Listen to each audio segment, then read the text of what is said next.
According to statisticbrain.com, there are about 1,920 reported cases of animal cruelty on average each year, from neglecting to hoarding to causing physical pain and deaths on innocent animals.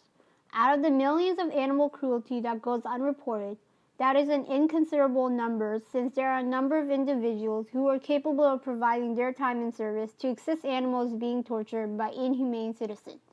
The cause of animal cruelty is due to having been abused or bullied as a child, wanting to inflict pain that individuals had to suffer, or some individuals are cold-blooded. To make an impact on unreported animal cruelty, one should keep an open mind, be alert, and if you see something, say something. Adopt a pet or foster one if you have the time, and donate. To some, what we're doing now is not enough, which is true. If our action was effective, there wouldn't be animals being euthanized or tortured. Unfortunately, we as a community are lacking. Even the government or the individual who have a lot of power are shortcoming. The government claims that the Animal Welfare Accountability and Transparency Act are sufficient and is having suspects adhere to their crime, giving capital punishment to suspects who are accused of animal cruelty, have the suspect be fined. Government would rather have animals be euthanized than having to use taxpayer money to house and protect abused animals. Government officials lack enforcement and discipline on the Animal Welfare Act, such as there is still loophole in the act which are still allowing many animals to be abused, such as puppy mills and cat mills. In either a puppy or cat mill, female cats or dogs are caged. They are given no medical attention and are crowded up with other caged female animals. They are only let out of their cage for breeding or to be killed if a female can't reproduce anymore. The litter are then sold to the black market for thousands of dollars or sold to pet shops. What is so inhumane of pet mills is that the caged animals are placed into small, tight, crowded spaces and little sunlight, so diseases are spread easily. They don't get any medical care, so genetic disease and mutation are spread easily. Also, because the caged animals get minimalistic human care, they are aggressive and agitated.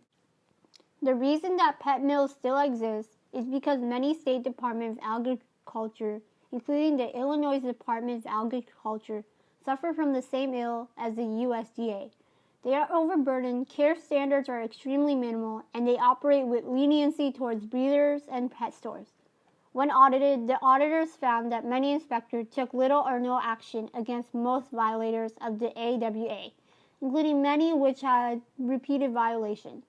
It also found that USDA did not properly cite or document violation or report repeat and direct violation, leading to less frequent inspection and leaving the animals at a higher risk for neglect and illness. To prevent pet mills from continuing to operate, the Animal Welfare Act should enforce capital punishment for individuals who own and run a pet mill. They should also shut down the facility and take all the caged animals to a vet to be given medical attention. Then they should take them to rehab to help heal the rescued pets and to heal individuals in rehab. Also, the government officials should take all the profit from the pet mill and donate it to veterinarians and shelters. If the community wants to prevent pet mills from operating, then they shouldn't be buying pets from pet store. All pets from pet store comes from pet mills, and if one purchases a pet from the pet store, then they are supporting the pet mill industry. Pet mill industry can't operate without money, so remember to adopt, not shop. By adopting a pet from a shelter, you can also save the lives of many pets from being euthanized. In shelters, there are millions of pets that need a home due to the overpopulation of animals, or an owner has to give up their pets because their place don't allow pets. The owner has health issue or they don't have the financial needs to raise a pet. Because the shelter either has not enough funding to house a pet or there is not enough room in the shelter, pets are being euthanized. The Animal Welfare Act should provide money from the government or use tax from the top 1% to build more shelters for stray and feral pets. If we can voice to our government to bring changes to the Animal Welfare Act, less animals will be euthanized, less animals will be tortured by inhumane citizens, and more animals will be rescued from shelter and pet mills. The goal is to have at least legislators to think about what changes should be brought upon the Animal Welfare Act, and for action changes to take place and be enforced, because an action is not complete if you talk the talk but not walk the talk. By being a voice for animals, we as a nation can save more animal lives and bring justice to animals who have been neglected or abused.